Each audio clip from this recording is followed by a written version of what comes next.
What if I told you the fun of cruising comes with a hidden rule book that most passengers never see? Stick around and you'll discover the banned items cruise lines don't want you to know about. 10. Hoverboards and self-balancing scooters. Let's kick off at number 10 with hoverboards and self-balancing scooters. These are the flashy, futuristic gadgets people love. But on cruise ships? Big problem. What it is, a hoverboard is a two-wheeled self-balancing scooter you stand on and ride. Why it's banned? First, safety and fire hazard. Many of these gadgets use lithium-ion batteries which pose fire risks in enclosed settings like a ship's cabin or corridor. Cruise lines don't want to deal with smoke, fire alarms, forced evacuations. Second, liability, damage, and space. These items could get left in corridors, fall over, cause tripping hazards. So the lines ban them outright. Irons. Ironing boards. At number 9, we have irons and ironing boards.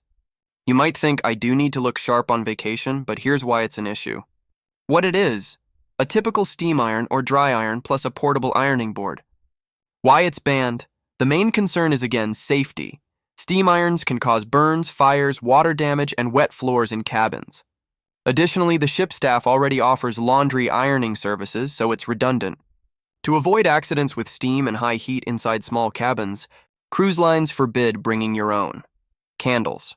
Incense and oil burners coming in at number 8. Candles, incense sticks, oil burners. Items that many people associate with relaxation or ambiance.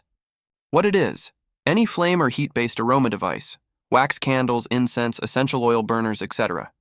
Why it's banned? Cruise ships have very strict fire regulations. Open flames or smoldering incense in cabins or balconies are a serious fire hazard. The ventilation system, enclosed spaces, numerous flammable furnishings, ships don't play around. Most lines forbid any items that introduce flame, soot, or potential smoke inside living, sleeping quarters. Bringing your own alcohol in large quantities, number 7, is something many vacationers attempt. Bringing their own booze. What it is: alcoholic beverages, wine, liquor, beer, brought from shore in bulk or large quantities to the cruise. Why it's banned or restricted: cruise lines make money on onboard bars and beverage packages, so they restrict outside alcohol. Also regulatory but customs issues in international waters and ports. Usually you'll be allowed 1 bottle of wine or similar, but many lines ban any large stash or full liquor bottles. So you'll check the policy and risk having it confiscated or paying a hefty corkage fee. Drones at number 6. Drones. The idea of filming your ship and ocean vista from above is tempting, but many cruise lines and ports frown on it. What it is: a remote-controlled aircraft, quadcopter, typically with a camera, flown by consumers. Why it's banned? First, safety and security. Drones flying around a large ocean-going vessel raise concerns about collisions, falling debris, interfering with navigation, or filming restricted areas. Second, ports and coastal areas have local regulations or prohibits. Some cruise lines simply ban drones to avoid these headaches and liability for damage or loss. Extension cords, power strips, number 5. Extension cords and power strips.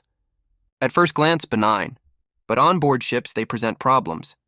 What it is: any long cable, multi-outlet adapter, surge protector, the kind you bring to plug in laptops, chargers, hairstyling tools. Why it's banned or restricted? Cruise cabins have limited power outlets and are wired to strict safety standards. A rogue extension cord might overload a circuit, cause a tripping hazard in a narrow corridor or cabin, or not be well grounded for a marine environment. Some lines forbid generic power strips or only allow UL-approved ones. The risk: fire, electrical issues, inconvenience for other guests. Liquids over the size limit, especially in hand luggage.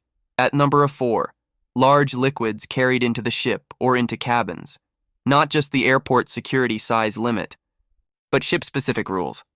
What it is: any Yi-Tai liquid you bring in your hand carry or suitcase above a specified volume, e.g., large bottles of shampoo, soft drinks, etc.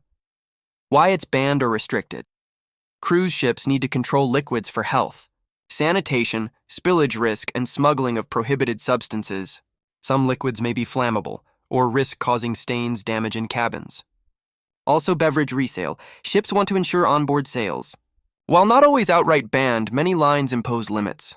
If you arrive with giant gallons of drinks, you may be asked to surrender them or pay a fee. Flammable fuels or fuel-powered devices. Our number 3 banned item is something people may overlook. Fuel, gas canisters, fuel-powered devices, camping stoves, portable heaters. What it is: devices that operate on propane, butane, petrol gas, lighter fluid, portable stoves, heaters, fuel canisters used for travel camping. Why it's banned. On a massive vessel full of cabins, narrow hallways, and enclosed balconies, any fuel source is a huge fire and explosion risk. In marine context, the rules are stricter than land hotels. Cruise liners ban or strongly restrict any device that uses combustible fuel. Even if you got it past airport security, the ship may seize it at embarkation.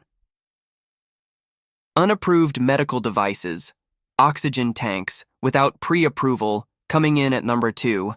Unapproved medical devices, spare oxygen tanks or other life support gear without advance clearance. What it is: extra oxygen tanks, CPAP machines with unapproved batteries, home dialysis equipment, or unusual medical gear you attempt to bring without notifying the cruise line.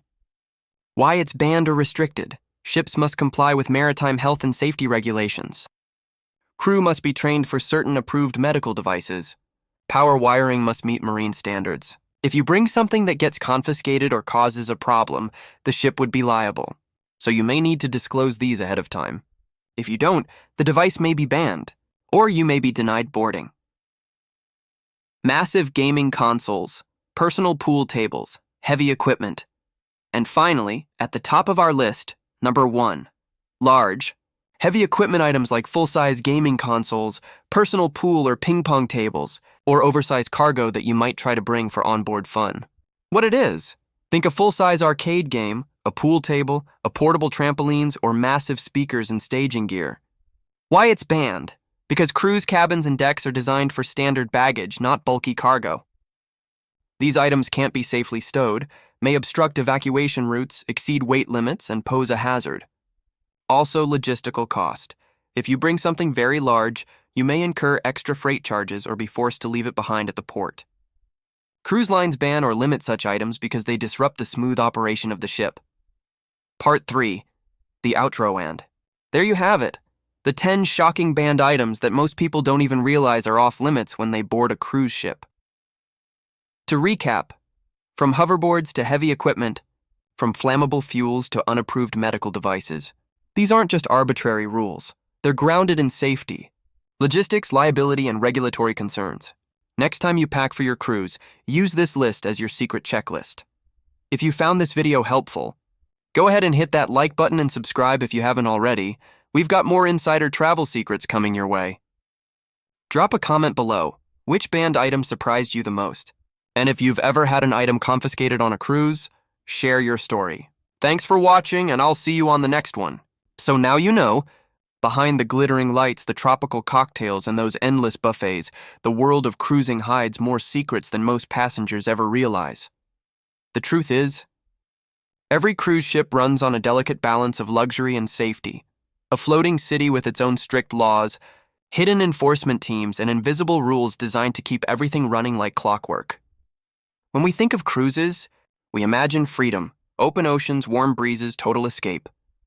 But once you step on board, you've entered one of the most tightly regulated environments on Earth.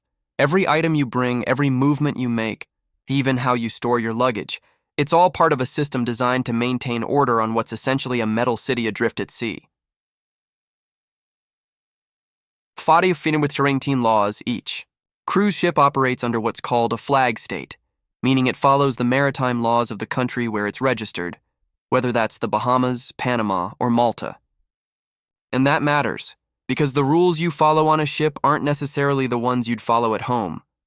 So, when you're told something is banned, it's not personal. It's about controlling variables. On land, a small electrical fire might trigger a sprinkler, and you'd walk outside safely. But in the middle of the ocean, a single spark could be catastrophic. That's why something as small as a power strip, or as innocent as a candle, becomes a huge deal. Cruise lines would rather confiscate 1,000 harmless gadgets than risk one emergency that could threaten thousands of lives. The hidden network behind the rules. What most passengers don't realize is that every time you board, Your luggage goes through an extensive screening process, not unlike airport security. Behind the scenes, teams of security officers and X-ray technicians scan every suitcase, every duffel bag, every box. They're not just looking for weapons. They're hunting for anything that could cause harm, damage, or disrupt the delicate onboard ecosystem. Flammable products, heating elements, unauthorized alcohol, even fruits or plants that could introduce insects onto the ship.